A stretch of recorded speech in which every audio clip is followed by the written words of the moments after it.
Hello student, your welcome on my science helmet. देखिए, आज हम इस वीडियो के अंदर जो कक्षा 10 की एनसीईआरटी जो बुक है उसकी जो प्रश्नावली है 3, उसकी एक्सरसाइज 3.2 चल रही है। उसके जो उसका जो तीसरा क्वेश्चन है, उस तीसरे क्वेश्चन के 4 ऑप्शनों को हम सॉल्व कर चुके हैं। इस वीडियो में आज हम उस क्वेश्चन नंबर 3 के 2 पॉइंट और रह गए हैं, 5वां और 6वां, तो उनको हम आज सॉल्व करेंगे।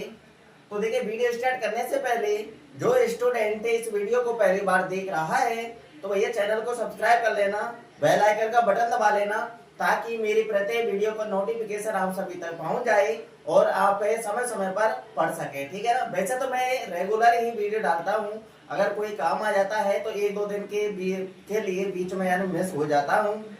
बरकरार पढ़ाई चल रही है अपन की, और आपको यकीन दिला देता हूं कि अगर आप इस चैनल पर रोजाना बरकरार पढ़ते रहेंगे, ठीक है ना, गणित और विज्ञान को मैं अभी चालू करने वाला हूं, तो देखिए, अगर आप गणित और विज्ञान को रेगुलर पढ़ते रहेंगे तो मैं यकीन के साथ कह सकता हूं कि आपके वार्षिक एग्जाम में 100 में से 100 नंबर लाने से आपको कोई भी नहीं रोक सकता। ठीक है ना। तो चलते हैं भैया, आज के लिए इस वीडियो में अब हमें प्रश्नावली को चालू करने वाले हैं। तो देखिए, क्वेश्चन नंबर 3 का 5वां पॉइंट आपके सामने है। तो देखिए क्या कह रहा है 5वां क्वेश्चन। देखिए, यदि किसी भिन्न के अंश और हर दोनों में 2 जोड़ दिया जाए तो वह 9/11 हो जाती है। यानी कोई भिन्न है, कई स्टूडेंट तो भिन्न भी नहीं जानते होंगे।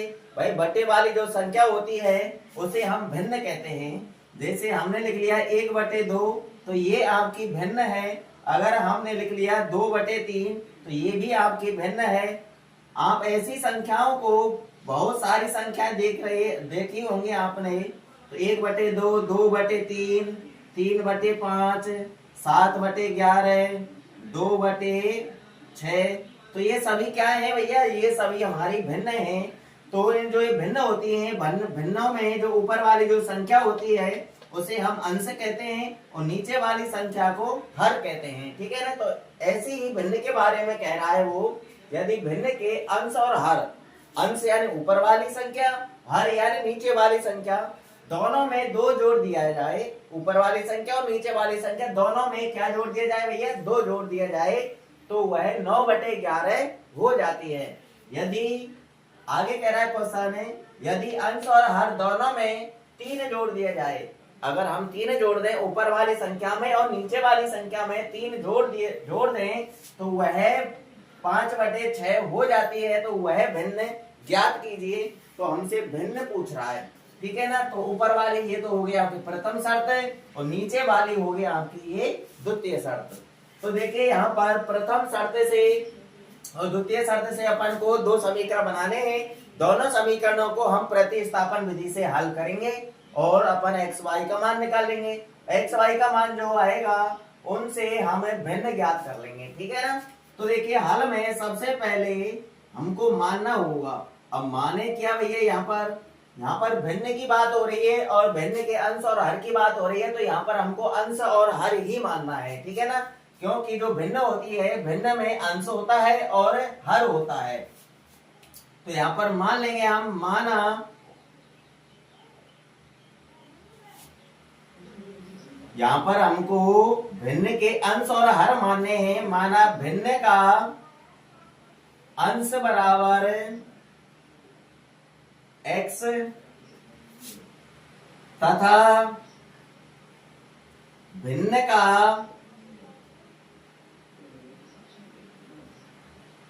हर बराबर y है, ऐसा हमने मान लिया है। माना भिन्न का अंश x है तथा भिन्न का हर क्या है भैया, y है। अब हमें प्रथम शर्त से समीकरण प्राप्त करते हैं, फिर द्वितीय शर्त से समीकरण प्राप्त करेंगे। तो देखिए, यहाँ पर एक बात बता देता हूं, आपने बहुत सारे चैनल देखे होंगे यूट्यूब पर, परंतु ऐसा चैनल आपने नहीं देखा होगा, क्योंकि इस चैनल पर उसी हिसाब से पढ़ाया जाता है जिस हिसाब से आप क्लास में पढ़ते हैं, ठीक है ना। तो यहाँ पर मैं यानी समय ज्यादा लग जाता है कोई बात नहीं, पर समय के साथ साथ मैं उसी हिसाब से धीरे धीरे समझाता हूँ भैया, ताकि आपके समझ में आ जाए। इसलिए आप ध्यान से देखा करो वीडियो को और आवाज को भी ध्यान से सुना करो, ठीक है ना। जैसे मैं करता हूँ वैसे ही काम आपको करना है, ठीक है ना। और जब एक सवाल को, जब वीडियो को आप देख लेते हो तो उस वीडियो के अंदर मैक्सिमम 2 3 4 क्वेश्चन होते हैं। तो उस वीडियो के अंदर जितने भी क्वेश्चन मैंने आपको कराए हैं उन सभी क्वेश्चनों का रिवीजन किया करो घर पर, ठीक है ना। बाद में वीडियो देखने के बाद कम से कम 2 3 बार रिवीजन कर लिया करो, गारंटी है अगर आपको वो सवाल याद नहीं हो जाए, ठीक है ना। तो देखिए यहाँ पर प्रथम शर्त से सॉल्व कर रहे हैं। आ जाइए पढ़ाई पर आ जाइए। कौन सी शर्त लेनी है अपन को? प्रथम शर्त, अतः प्रथम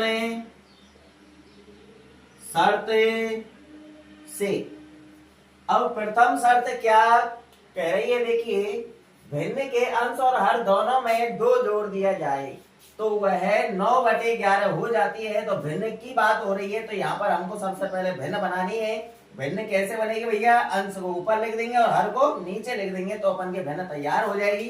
तो ऐसे ही हम यहाँ करने जा रहे हैं। देखिए, अंश अपन ने x मान रखा तो x को ऊपर लिखना है, और हर हमने y मान रखा है तो हर यानी y को हम नीचे लिख देंगे, ठीक है ना। तो ये आपकी भिन्न तैयार हो चुकी है। अब भिन्न तैयार हो गई तो क्वेश्चन जैसा कह रहा है वैसा ही काम हमको करना है।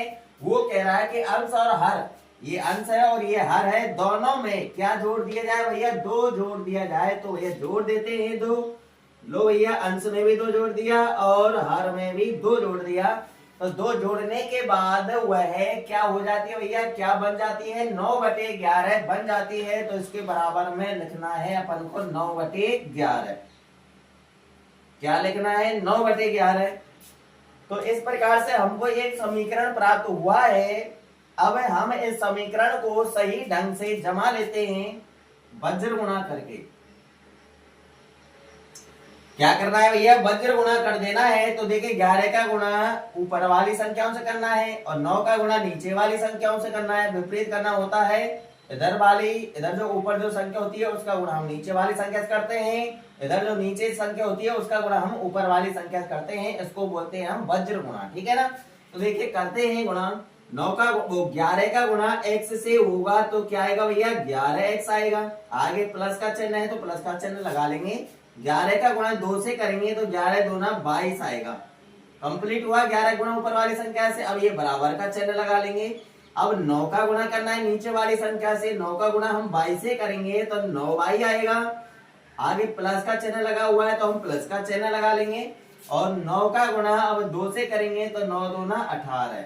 कितना आया? 9 दूना 18 आया। अब एक काम कीजिए भैया, वैसे आपने यहाँ पर फटाफट बता देता हूँ, आपने 2 चर वाले रैखिक समीकरण का प्रारूप पढ़ा होगा पिछली वीडियो में। अगर किसी ने नहीं पढ़ा है, मेरी पिछली वीडियो जितनी भी बनाई है उन सभी वीडियो अगर किसी ने नहीं देखी है तो भैया देख लेना।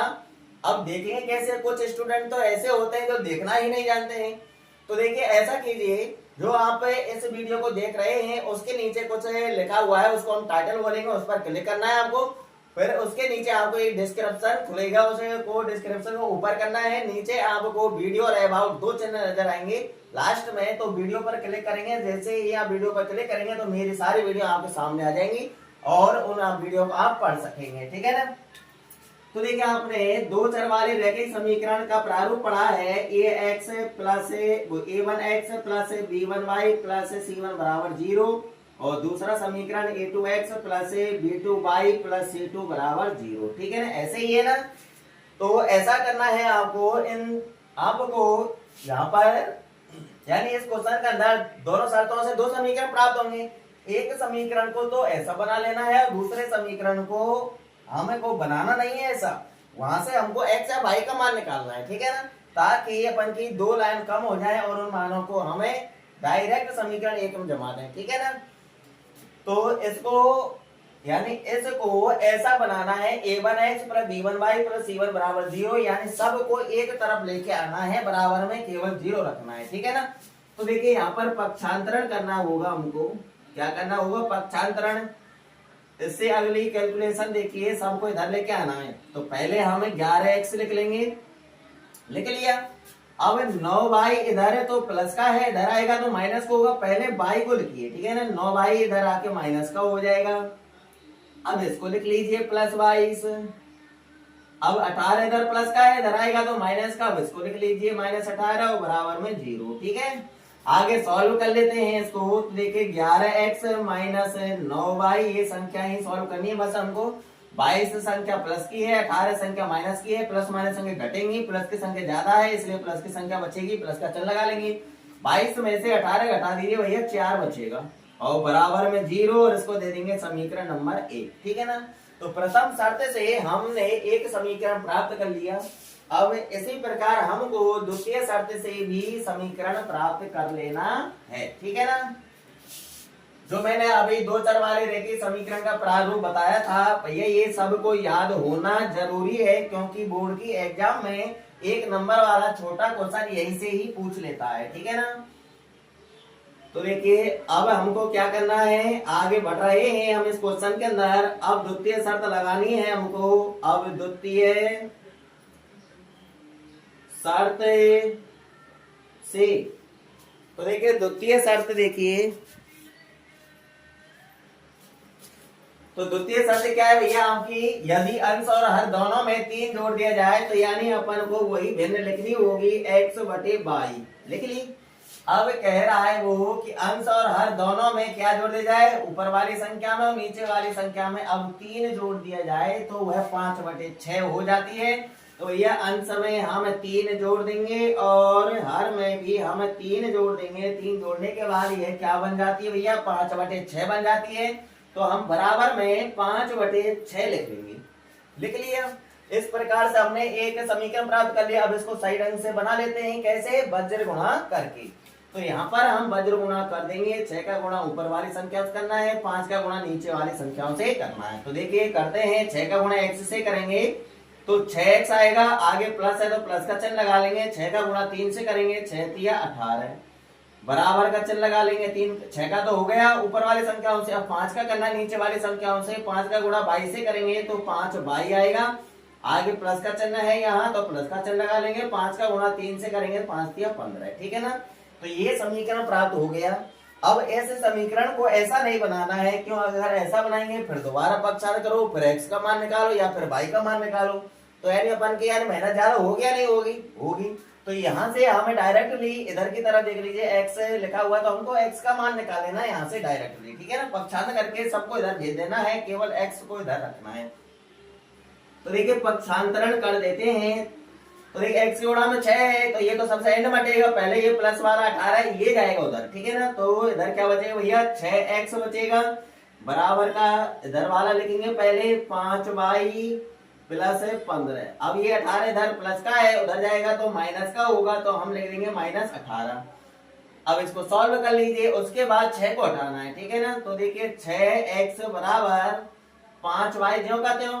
अब देखिए 15 संख्या प्लस की है और 18 संख्या किसकी है, माइनस की है। प्लस माइनस की संख्या है घटेंगी, माइनस की संख्या ज्यादा है तो माइनस की संख्या बचेगी, इसलिए हम माइनस चिन्ह लगा लेंगे। तो 18 में से 15 घटा लो, यार ज्यादा में से कम ही तो घटाते हैं हम। अब घटा लीजिए 18 में से 15, कितना बचेगा भैया, 3 बचेगा। अब अगले स्टेप पे क्या करने वाले हैं भैया, 6 गुणा में है x के में, तो हम 6 को हटाने वाले हैं, 6 को इस सब के बटे में भेजने वाले हैं। तो यहां तक फटाफट स्क्रीनशॉट ले लीजिए।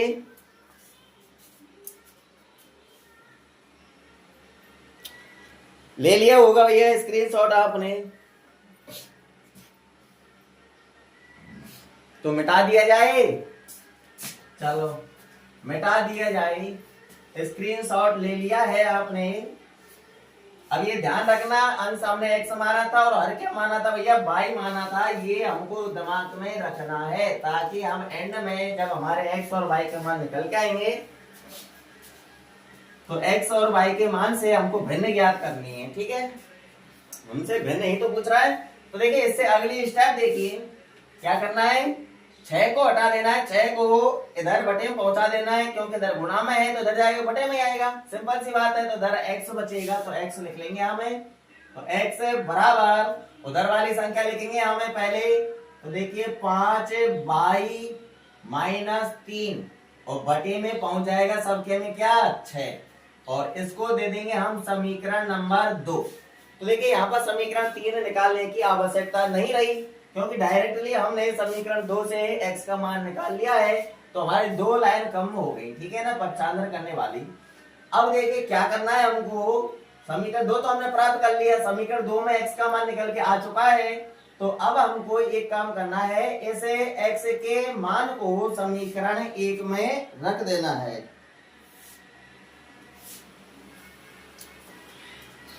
किस में रख देना है, समीकरण 1 में रख देना है।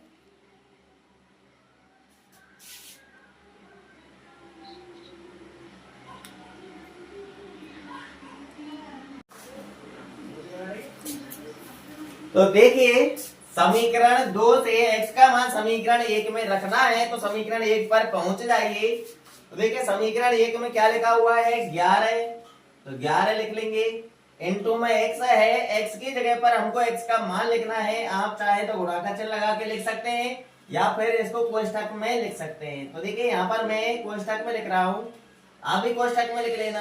तो देखिए 5/-3 और बटे में 6, ठीक है, कोष्ठक बंद, x की जगह पर x का मान लिख दिया। इस समीकरण में आगे जो भी लिख रहा है उस सब को लिखना होगा। तो देखिए माइनस का 9/, प्लस का 4 और बराबर में 0। अब देखिए इसकी कैलकुलेशन करनी है, मान तो जमा दिया हमने, अगर 6 से ये संख्या गुणा वाली कट जाती तो हम काट देते, परंतु 6 से 11 कट भी तो नहीं रहा है, तो नहीं करता है, तो हम इसका गुणा अंदर वाली संख्याओं से कर देते हैं, ठीक है ना। तो देखिए गुणा करते हैं, 11 का गुणा हम 5/2 से करेंगे, तो 11 गुणा 5 से हो जाएगा 11×5 = 55, 11×5 = 55/22, ठीक है। अब 11 गुणा -3 से करेंगे तो माइनस का चिन्ह आएगा, 11×3 = 33, और बटे में जो है वो अपन को ज्यों का त्यों लिखना है। आगे जो लिखा हुआ है वो भी हमको ज्यों का त्यों लिखना है, माइनस का 9/2 लिखा हुआ है और प्लस का 4 लिखा हुआ है, ठीक है ना। और बराबर में क्या है भैया, बराबर में है 0, बराबर में क्या है 0 है। अब देखिए ये तो है बिना बटे वाली संख्या, और ये है बिना बटे वाली संख्या। तो बटे वाली और बिना बटे वाली संख्याओं को हम लैसे लेकर के सॉल्व करते हैं, तो इनके नीचे हम 1 मान लेंगे और सबका लैसे ले लेंगे। तो देखिए यहाँ पर 6 का लैसे 6 ही आएगा। अब सॉल्व करते हैं, देखिए लैसा तो ले लिया हमने, तो देखिए 6 का भाग 6 में देंगे तो 1 बार जाएगा, और 1 का गुणा हम ऊपर वाली संख्याओं से करेंगे तो ऊपर वाली संख्याएं ही आएंगी। 55y - 33 क्या आएगा, 55y - 33 का क्यों आएगा। तो देखिए यहाँ पर 55y - 33 कंप्लीट है। आगे माइनस का चिन्ह लगा हुआ है तो हम भी माइनस का चिन्ह लगा देंगे। अब देखिए 1 का भाग 6 में देंगे तो 6 आएगा, और 6 का गुणा हम 9y से करेंगे तो 6 नाम है 54, 54y आएगा। कितना आएगा भैया 54y। आगे प्लस का चिन्ह है तो हम प्लस का चिन्ह लगा देंगे। अब 1 का भाग 6 में देंगे तो 6 ही आएगा, और 6 का गुणा हम 4 से करेंगे तो 6 चौका 24 आएगा, और बराबर में 0 आपका ज्यों का त्यों, ठीक है ना। अब आगे सॉल्व कीजिए। तो देखिए ये तो है बटे में 6, अगर हम बटे वाले 6 को दूसरे पक्ष में भेजना चाहें भेजेंगे, तभी भेजना पड़ेगा हमको, तभी तो y का मान निकलेगा। तो 6 इधर बटे में है, इधर जाएगा तो किस में बदल जाएगा, गुणा में। 6 का गुणा 0 से होगा तो 0 में बदल जाएगा। किस में बदल जाएगा भैया 0 में। तो 6 को हम छोड़ देंगे यहाँ पर। तो देखिए इनको सॉल्व कीजिए, ये 55y प्लस के हैं और ये 54y किसके हैं, माइनस के हैं। तो प्लस माइनस की संख्याएं घटेंगी, प्लस की संख्या ज्यादा है, प्लस की संख्या बचेगी। 55y में से 54y घटाओ, 55 में से 54 घटाएंगे तो 1y बचेगा, और 1y हमें ऐसे लिखते हैं, ठीक है ना, 1y ये रहा। अब इनको इन संख्याओं को भी देखिए, माइनस का 33 है और प्लस का क्या है 24 है, ये भी प्लस माइनस की संख्या है तो घटेंगी। यहाँ माइनस की संख्या ज्यादा है तो माइनस संख्या बचेगी। 33 में से 24 घटा दीजिए तो ये 9 बचेगा, कितना बचेगा 9 बचेगा, और बराबर में आपका 0, ठीक है, बटेगा 6 हम छोड़ देंगे क्योंकि बटेगा 6 0 की तरफ चला गया, और 0 के साथ गुणा हो गया 6 का, तो ये इससे की जगह पर क्या आ गया 0 आ गया, ठीक है ना।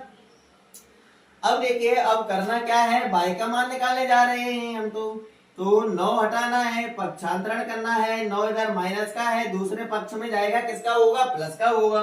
तो देखिए पक्षांतरण करते ही y का मान आ गया है, y बराबर माइनस का 9 इधर जाएगा प्लस का होगा, तो y बराबर 9 आ चुका है। हमने y का मान निकाल लिया है, किसका मान निकाल लिया भैया, y का मान निकाल लिया है। अब इस y के मान को समीकरण 1 में रख दो चाहे 2 में रख दो, x का मान निकल के आ जाएगा। वैसे समीकरण 1 में रखने के बजाय समीकरण 2 में रखेंगे तो जल्दी मान निकलेगा, तो यही काम हम करना चाहेंगे। तो देखिए y का मान समीकरण 2 में रख देंगे, तो यहाँ पर लिखना होगा हमको, अतः y बराबर 9 कहां पे रखना है भैया, समीकरण 1 में नहीं 2 में, ठीक है, समीकरण 2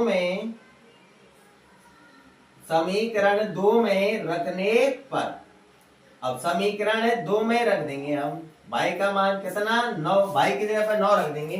तो चलिए समीकरण 2 पर क्या लिखा हुआ है, x बराबर 5 गुणा में y है, गुणा का चिन्ह लगा के y की जगह पर y का मान लिखना है 9, आगे माइनस का चिन्ह है, माइनस चिन्ह लगा लेंगे, 3 है 3 लिख देंगे, और बटे में जो है वो लिख लेंगे 6, ठीक है ना।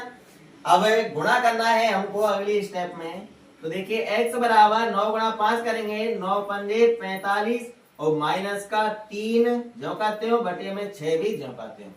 अगली स्टेप में क्या करना है भैया हमको, अगले स्टेप में हमको घटा देना है, 45 में से 3 घटा देना है, बस यही काम करना है। तो देखिए x बराबर लिख लिया, x बराबर 45 में से 3 घटा दीजिए, 42 बचेगा, और बटे में आपका 6। अब क्या करना है अगले स्टेप में, बटे में जो 6 है इसका भाग दे देना है 42 में, तो x बराबर आएगा 6 सत्ते 42, 6 का भाग 42 में 7 बार जाएगा, तो x बराबर आया 7। तो दोनों मान निकाल चुके हैं, हमें x का मान भी निकाल चुके हैं और y का मान भी निकाल चुके हैं। अब हमसे क्वेश्चन में ये थोड़ी पूछ रहा है कि अंश और हर ज्ञात कीजिए, हमसे तो भिन्न पूछ रहा है, तो हम भिन्न निकालेंगे। यहाँ पर लिख देंगे, हम नीचे हिंदी लिख देंगे, अतः भिन्न बराबर, क्या लिखना है, भिन्न, अतः भिन्न बराबर, यानी अंश को ऊपर लिखते हैं और हर को नीचे लिखते हैं। तो अंश मान हमने x माना था, तो x का मान 7 निकल के आया है, तो ये तो है आपका अंश, तो इसको ऊपर लिखेंगे 7 को, और हमने हर y माना था और y का मान निकल के आया है 9, तो 9 को हम नीचे लिखेंगे, ठीक है ना। तो ये हमारी भिन्न है भैया, यही हमसे पूछा जा रहा है क्वेश्चन के अंदर कि भिन्न ज्ञात कीजिए। भिन्न आपकी निकल करके आई 7/9, और यही अपन का करेक्ट आंसर होगा। फटाफट स्क्रीनशॉट ले लीजिए, हम नेक्स्ट क्वेश्चन की तरफ बढ़ रहे हैं। अगला क्वेश्चन, अभी तक किसी ने चैनल को सब्सक्राइब नहीं किया है तो भैया चैनल को सब्सक्राइब कर लेना, बेल आइकन का बटन दबा लेना, ताकि मेरी प्रत्येक वीडियो का नोटिफिकेशन समय समय पर आप तक पहुंचता रहे और आप भली भांति रोजाना पढ़ सके, ठीक है ना। तो देखिए क्वेश्चन नंबर 3 का 6वां पॉइंट है, ये लास्ट पॉइंट है क्वेश्चन नंबर 3 का, आयु वाला सवाल है। तो देखिए 5 वर्ष बाद जैकब की आयु उसके पुत्र की आयु से 3 गुनी हो जाएगी। कितने वर्ष बाद हो जाएगी भैया, 5 वर्ष बाद जो जैकब की आयु है उसके पुत्र की आयु की 3 गुनी हो जाएगी।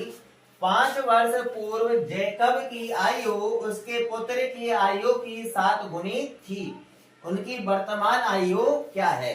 तो हमसे वर्तमान आयु पूछ रहा है, तो ये ऐसे क्वेश्चनों में हम वर्तमान आयु ही मानते हैं। ये यहाँ पर साफ लिखा हुआ है कि उनकी वर्तमान आयु क्या है, अगर ऐसे लिख देता कि उनकी आयु क्या है ज्ञात कीजिए, तब भी हमको वर्तमान आयु ही मानना था, ठीक है ना, हमको वर्तमान आयु ही ज्ञात करनी थी। तो देखिए हल में आयु वाले सवालों में मैं आपको बता देता हूं कि हम मानते क्या है, वर्तमान आयु। अगर क्वेश्चन में आपसे पूछा जाए कि उसकी आयु 10 वर्ष पहले या पूर्व कितनी थी, तो भैया 10 वर्ष पहले की बात हो रही है तो वर्तमान में से घटाना पड़ता है, ठीक है ना। अगर पूर्व या पहले की आयु निकालनी हो हमको, पूर्व या पहले की आयु निकालनी हो तो क्या करना है, वर्तमान आयु में से हमको घटाना है, ठीक है ना। अब अगर क्वेश्चन के अंदर जैसे यहाँ पे कह रहा है 5 वर्ष बाद, हमसे बाद की आयु पूछे, क्या पूछे, बाद की आयु पूछे कि 5 वर्ष बाद, 3 वर्ष बाद, 15 वर्ष बाद, 7 वर्ष बाद कितनी आयु हो जाएगी। तो ये इसका अनुमान तो आप भी लगा सकते हैं कि बाद की बात हो रही है। बाद या पश्चात एक ही शब्द है, शब्द अलग अलग है, मतलब एक ही है, बाद और पश्चात, ठीक है ना। अगर बाद और पश्चात में से कोई से एक भी शब्द आ जाए तो हम समझ लेना कि बाद की ही बात हो रही है। जब बाद की आयु निकालनी हो तो हमको जोड़ना होता है वर्तमान आयु में। अगर मान लीजिए मेरी वर्तमान में आयु 26 वर्ष है, कितनी है, 26 वर्ष। अगर 3 वर्ष बाद की बात करें तो 3 वर्ष बाद मेरी आयु कितनी हो जाएगी, 29 वर्ष हो जाएगी या नहीं होगी, होगी ना। तो हमने क्या किया, वर्तमान जो आयु है उसमें हमने 3 जोड़ दिया। तो वही काम हमको यहाँ पे करके चलना है जब हम प्रथम शर्त और द्वितीय शर्त से समीकरण प्राप्त करेंगे तब, ठीक है ना। तो सबसे पहले तो हम यहाँ पर उन दोनों की वर्तमान आयु मान लेते हैं। किसकी बात हो रही है भैया, जैकब की बात हो रही है और उसके पुत्र की बात हो रही है, यानी जैकब के पुत्र की बात हो रही है, ठीक है ना। तो यहाँ पर हम दोनों की वर्तमान आयु मान लेंगे। तो देखिए माना जैकब की वर्तमान आयु बराबर x वर्ष। हमने मान लिया, माना जैकब की वर्तमान आयु बराबर x वर्ष है। अब हम उसके पुत्र की भी आयु मान लेंगे तथा उसके पुत्र की वर्तमान आयु बराबर y वर्ष है, ठीक है ना। दोनों की हमने वर्तमान आयु मान ली। जैकब की वर्तमान आयु मान ली हमने x वर्ष है और उसके पुत्र की वर्तमान आयु मान ली हमने y वर्ष, ठीक है ना। तो देखिए यहाँ पर हमको लिखना है प्रथम शर्त। क्या लिखना है, प्रथम शर्त। तो प्रथम शर्त आपके ऊपर ही लिखी हुई है कि 5 वर्ष बाद जैकब की आयु उसके पुत्र की आयु से 3 गुनी हो जाएगी। तो ये है आपकी प्रथम शर्त। तो यहाँ हम लिख देंगे अतः प्रथम शर्त से, किससे, प्रथम शर्त से। अब देखिए प्रथम शर्त लगाने से पहले आपको क्या करना है, जैकब की और पुत्र की आयु बराबर करके लिखनी है, यानी एक तरफ जैकब की आयु लिखनी है और एक तरफ लिखनी है उसके पुत्र की आयु। तो चलिए इधर हम लिख लेते हैं जैकब की आयु और इधर लिख लेते हैं पुत्र की आयु, ठीक है ना। अब देखिए लिख लिया हमने, आयु वाले सवालों हमको ऐसे ही करना है और ऐसे ही हमको समीकरण बनाना है, विशेष का ध्यान रखें। जैकब की आयु उधर लिख ली और उसके पुत्र की आयु हमने इधर लिख ली। अब क्वेश्चन पढ़िए, 5 वर्ष बाद, कब की बात हो रही है भैया, 5 वर्ष बाद की बात हो रही है। तो वर्तमान आयु में जोड़ना है 5 या घटाना है, बाद की आयु हो रही है तो आयु तो बढ़ेगी, तो हमको वर्तमान आयु में जोड़ना है, ठीक है ना। तो देखिए कितना जोड़ना है भैया, 5 जोड़ना है। वर्तमान तो अब की आयु है और 5 वर्ष बाद की पूछ रहा है, तो 5 वर्ष बाद की ही तो बात हो रही है। तो 5 वर्ष बाद इन दोनों की आयु 5 वर्ष बढ़ जाएगी, इसलिए हम दोनों तरफ 5 जोड़ देंगे, ठीक है ना। उसके जैकब की आयु भी बढ़ेगी 5 और उसके पुत्र की भी आयु बढ़ जाएगी 5, ठीक है ना। तो अब आगे और पढ़िए क्वेश्चन को, 5 वर्ष बाद जैकब की आयु, ये जैकब की आयु है, उसके पुत्र की आयु, ये उसके पुत्र की आयु है। तो जैकब की आयु उसके पुत्र की आयु से 3 गुनी हो जाएगी, ये 3 गुनी हो जाएगी। गुनी गुना है तो गुणा करते हैं भैया कम की तरफ, ठीक है ना। तो किसकी आयु ज्यादा गुनी हो रही है भैया, 3 गुनी किसकी हो रही है, जैकब की आयु 3 गुनी हो रही है। तो ये हमको समीकरण बनाना है, समीकरण बनाते हैं तो हमें बराबर करके चलते हैं। तो बराबर तब होंगे तब उसके पुत्र की आयु भी जैकब की आयु के बराबर हो जाएगी। और बराबर कब होगी, जब उसके पुत्र की आयु में हम 3 का गुणा कर देंगे, ठीक है ना। 3 गुनी हो जाएगी, किसकी हो जाएगी भैया, 3 गुनी, जैकब की आयु 3 गुनी हो जाएगी। हमको बराबर करना है, 3 गुनी तब होगी जब उसके पुत्र की आयु में हम 3 का गुणा कर देंगे, ठीक है ना। कम की तरफ ही गुणा करना है, गुनी गुना आ जाए क्वेश्चन के अंदर तो अपन को गुणा करना होता है, ठीक है, कम की तरफ। अब कम तो उसकी पुत्र की ही होगी। अब इसको सॉल्व कर लेते हैं, समीकरण तो हमने बना लिया, अब इसको सही ढंग से सॉल्व कर लीजिए। तो देखिए x प्लस 5 आपका ज्यों का त्यों बराबर का चिन्ह लगा लिया, 3 का गुणा हम 22 से करेंगे तो 3 22 आएगा और 3 का गुणा प्लस 5 से हो जाएगा, 3 5 15। ठीक है, क्या करना है अब आगे, अब ऐसा करना है सबको एक तरफ ले आना है, यानी 3y को इधर ले आओ और 5 को इधर ले जाओ, ऐसा कर लीजिए। या फिर सबको इधर ले आइए, चलो सबको ही लेके आ जाइए, पक्षांतर कर देते हैं, इधर से सबको उठा के इधर ले आइए x प्लस 5 की तरफ, तो इनके चिन्ह बदल जाएंगे, इधर वाला लिखना है अपन को पहले। तो x प्लस 5 3y इधर प्लस का है, इधर आएगा तो माइनस का, तो माइनस का 3y और प्लस का 15 है, तो इधर आके माइनस को हो जाएगा, तो -15 बराबर में 0। ठीक है ना, बराबर में क्या बचेगा 0। अब आगे और सॉल्व कर लीजिए, x जो करते हो 3y को लिख लीजिए पहले, माइनस का 3y, अब 5 प्लस का है और 15 माइनस का है, इनको सॉल्व कर लीजिए। प्लस माइनस संख्या है घटेंगी, माइनस की संख्या ज्यादा है इसलिए माइनस की संख्या बचेगी, 15 में से 5 घटाइए 10 बचेगा, वो बराबर में 0। और इसको दे देंगे हम समीकरण नंबर 1। समीकरण 1 हमने प्राप्त कर लिया है प्रथम शर्त से। अब हम दूसरा समीकरण प्राप्त करेंगे द्वितीय शर्त से। ये रही द्वितीय शर्त, 5 वर्ष पूर्व जैकब की आयु उसके पुत्र की आयु की 7 गुनी थी। तो यहाँ पर लिख देंगे हमें अतः द्वितीय शर्त से, अतः द्वितीय शर्त से। अब द्वितीय शर्त इधर देखिए, वही काम करना है जो हमने प्रथम शर्त में किया था, एक तरफ तो लिखनी है हमको जैकब की आयु और एक तरफ लिखनी है हमको उसके पुत्र की आयु। ठीक है ना, लिख लिया। अब देखिए बात कब की हो रही है, 5 वर्ष पूर्व की बात हो रही है, यानी 5 वर्ष पहले की बात हो रही है। तो 5 वर्ष पहले तो दोनों की आयु कम थी, कितनी कम थी, कितने वर्ष बाद पूर्व की बात हो रही है, 5 वर्ष पूर्व की बात हो रही है, तो 5 वर्ष कम थी दोनों की आयु, 5 वर्ष पूर्व, इसलिए वर्तमान आयु में से हमको घटाना है कितना 5, दोनों तरफ से 5 5 घटा दिया, 5 वर्ष पूर्व की आयु की बात हो रही, तो हम 5 वर्ष पूर्व आयु पर पहुंच जाएंगे। ठीक है ना, अब पहुंचेंगे कैसे, जब वर्तमान में से 5 5 घटा देंगे तब।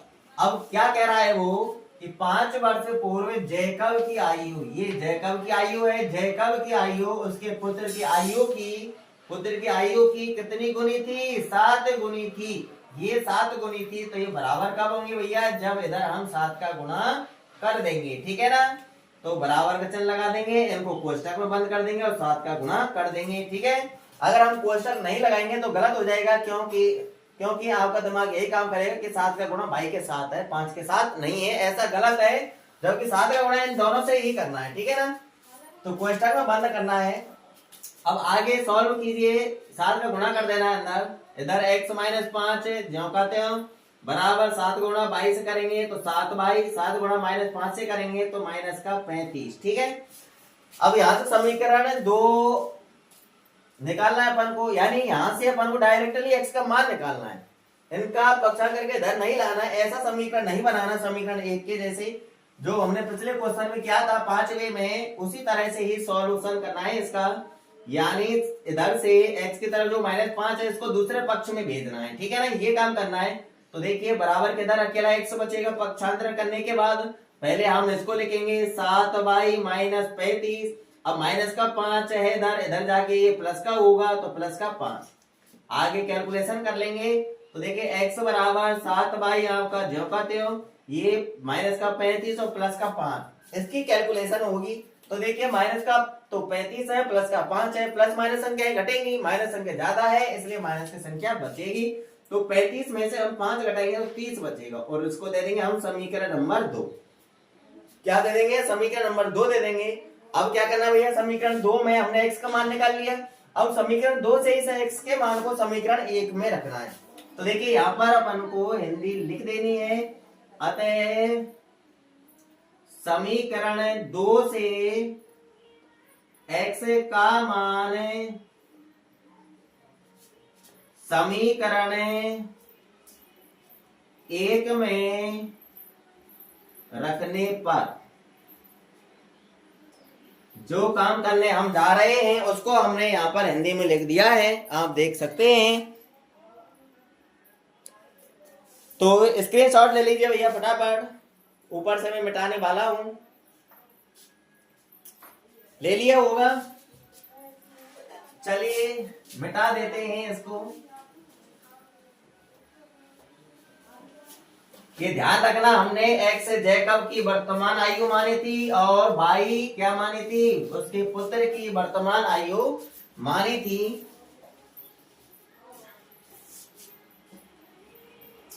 अब देखिए समीकरण 2 से x का मान कहां रखना भैया, समीकरण 1 में रखना है। तो समीकरण 1 पर पहुंच जाइए, जहां पर x लिखा हुआ है उसकी जगह पर हमको 7y - 30 लिखना है, और यहाँ पर x अकेला है तो x की जगह पर हम लिख देंगे 7y - 30।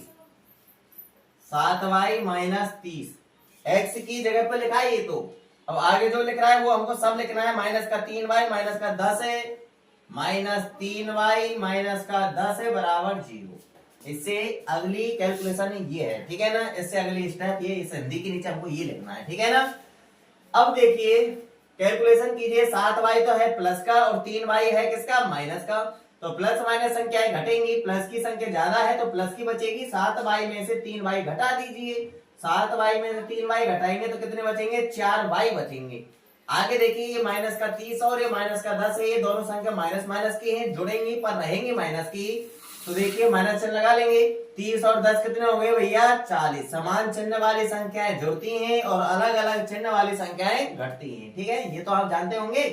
अब देखिए यहाँ से पक्षांतरण करके हम y का मान निकाल लेते हैं। पहले ये -40 हटेगा, -40 को इधर भेजेंगे तो इधर जाके प्लस का हो जाएगा, तो बराबर के इधर क्या बचेगा, 4y बचेगा। तो 4y बराबर -40 इधर चला गया, इधर जाके किसका होगा, प्लस का होगा, तो लिख देंगे हम प्लस का 40। अब 4 को उठा देंगे, 4 गुणा में है, इधर जाएगा बटे में, तो y बराबर आएगा आपका 40/4।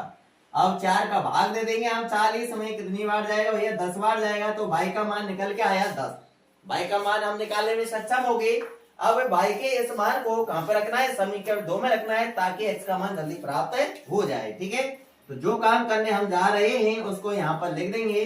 अतः y बराबर 10 कहां रखना है, समीकरण 2 में रखने पर, 2 में रखने पर। तो भैया समीकरण 2 पर पहुंच जाए फटाफट। तो देखिए x बराबर लिखा हुआ है तो हम भी x बराबर लिख लेंगे। आगे 7 y है तो 7 लिखना है, y की जगह पर y का मान लिखना है, इसलिए हमको गुणा का चिन्ह लगा देना है। 7 और y गुणा में है, गुणा का चिन्ह लगा के y का मान लिख देंगे 10। आगे -30 है तो -30 लिख लेंगे, मान जमा दिया। क्या करना है अगले स्टेप में, गुणा करना है बस। तो देखिए x बराबर 7 गुणा 10 करेंगे 70 आएगा और -30, ठीक है। 70 में से हम 30 घटा देंगे, तो 70 में से 30 घटा लो, कितना बचेगा भैया, 40 बचेगा। x का मान निकल के आया कितना, 40। x का मान आ गया 40 और y का मान आ गया 10। तो भैया x क्या माना था हमने, जैकब की वर्तमान आयु मानी थी, तो जैकब की वर्तमान आयु 40 वर्ष आ चुकी है। और भाई हमने क्या माना था, उसके पुत्र की आयु मानी थी, तो उसके पुत्र की आयु 10 वर्ष आ चुकी है वर्तमान, ठीक है ना।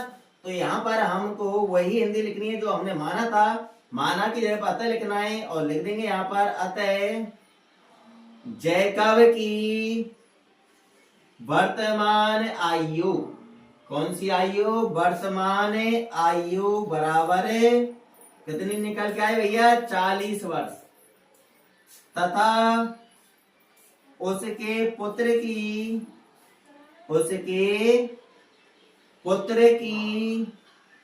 वर्तमान आयु, उसके पुत्र की वर्तमान आयु कितनी निकल के आई भैया, 10 वर्ष निकल के आई। कितनी निकल के आई, 10 वर्ष। तो यही हमारे करेक्ट आंसर है। हमसे जैकब और उसके पुत्र की वर्तमान आयु ही पूछ रहा था इस क्वेश्चन के अंदर, और वो हम निकाल चुके हैं। जैकब की वर्तमान आयु निकल के आई 40 वर्ष और उसके पुत्र की वर्तमान आयु निकल के आई 10 वर्ष, ठीक है ना। तो ये क्वेश्चन अपन कंप्लीट होता है और ये प्रश्नावली भी समाप्त होती है इस क्वेश्चन के साथ, ठीक है ना। अब हम नेक्स्ट वीडियो में अगली प्रश्नावली को पढ़ेंगे 3.3 को, जो प्रश्नावली 3 की लास्ट प्रश्नावली है। 3.3 के अंदर हम विलोपन विधि से सॉल्व करेंगे क्वेश्चनों को। ऐसे ही 2 चर वाले रैखिक समीकरण युग्म मिलेंगे हमको और उन समीकरण युग्मों को हम विलोपन विधि से सॉल्व करेंगे। अब इसके अंदर तो 3.2 के अंदर क्या पढ़ा हमने, 2 चर वाले रैखिक समीकरणों को प्रतिस्थापन विधि से सॉल्व करना सीखा। और 3.1 के अंदर क्या है, 3.1 के अंदर दो चर वाले रेखीय समीकरणों को ग्राफी विधि से सॉल्व करना सीखा। और अब हम 3.3 के अंदर विलोपन विधि से दो चर वाले रेखीय समीकरण युग्मों को सॉल्व करना सीखेंगे, ठीक है ना। तो मिलते हैं नेक्स्ट वीडियो में। अगर आपको वीडियो अच्छी लगी हो तो भैया लाइक व शेयर करते जाना, ठीक है ना। और मिलते हैं नेक्स्ट वीडियो में, जब तक के लिए ऑल द बेस्ट।